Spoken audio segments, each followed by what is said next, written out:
Happy Saturday, everybody. Weekend is here. Okay, we're talking about subfloor removal. You see, this was the old floor. They usually rot out on the right or left side. It's usually never in the middle.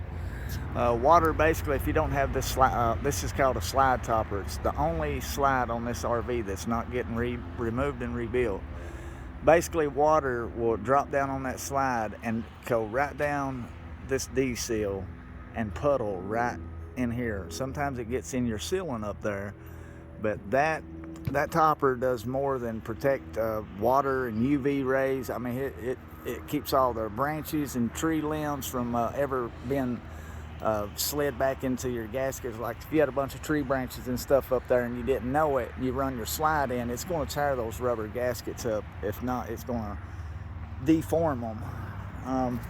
Basically, on your subfloor, you can order it from the manufacturer. Take 4 to 6 weeks to get it. You can take 1/2-inch plywood and plate it together.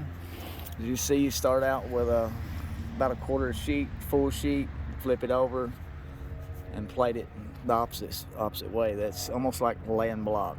But shape it, round your edges, plane the edge.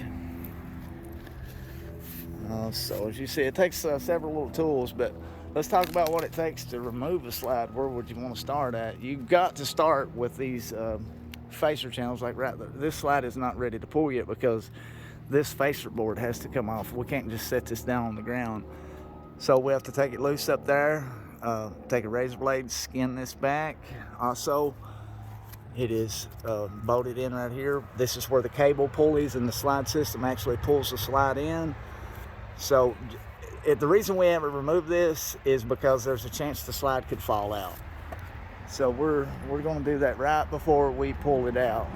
As you can see, these rollers here, you could put plates in here to keep from wearing and tearing this, because you know a plastic roller on this, basically plastic here like a garbage bag, it rolls on that with that much weight. It's got no choice but to cut into this. So it's just a shitty design. So when you look at these RVs and you think that they designed it right, let me tell you something. Every time we take one apart, we modify it in some kind of way. Give you, for instance, on this slide floor. What kind of design was this? Look, they got a roller to the far left, a roller to the far right, way over there. Now that common sense would tell you, I don't know if I can get my camera back adjusted here with these mechanics gloves. Hold on. Basically, the rollers should have been evened out. If they're going to put one to the far right, far left, you at least got to have 1 to 2 in the center, because all this weight has no support in the center. Look how far them rollers are apart. So if you think that these the Chinese designers are looking out for you and design, they impress you every year with making it lighter, cheaper, and easier to break. So we got the floor prepped, and one of the hardest parts about ripping a floor up, it's not as easy as just unscrewing it and lifting it up. They glue it to the frame here. That way, if a screw backs out, you're not having a squeaky floor. So it's a really good idea, but it's a nightmare to pull the plywood up. So I'm going to highly recommend if we don't install 2 rollers, these rollers need to be at least 2 foot over this way, 2 foot over this way. That way it's holding more of the weight and it's balanced out more, because it's almost useless to have one to the far right, to the far left. It's literally going to put all the stress on the main edges, and it's going to cause wear and tear naturally. So we're going to plate this and put rollers on it, so it's getting 2 modifications. And up there will be our slide adjustments, the cable pulley system. That stuff's all hid by a wood decker. And let's go in the bedroom. Now in the bedroom, we have everything defaced. Actually got the bed propped up here with a broom. Got really professional.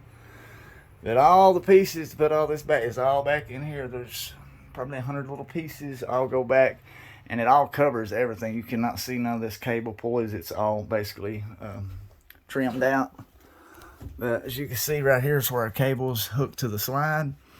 And literally the only thing holding this slide in here is the cable pulley system. So if you remove this and you remove that down there, your slide has nothing to hold it in here, so it could fall out. Be aware. If you take the cables off, we always have a jack underneath it to catch the weight.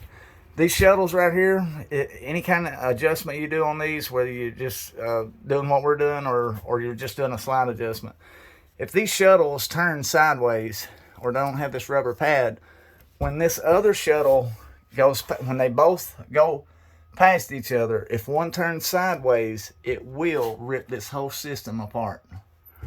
Very critical to tighten up your set screw here and here once you get done with the adjustment. And make sure these rubber pads go back on there. It's like a little bumper pad to keep it from hooking in here. Very critical.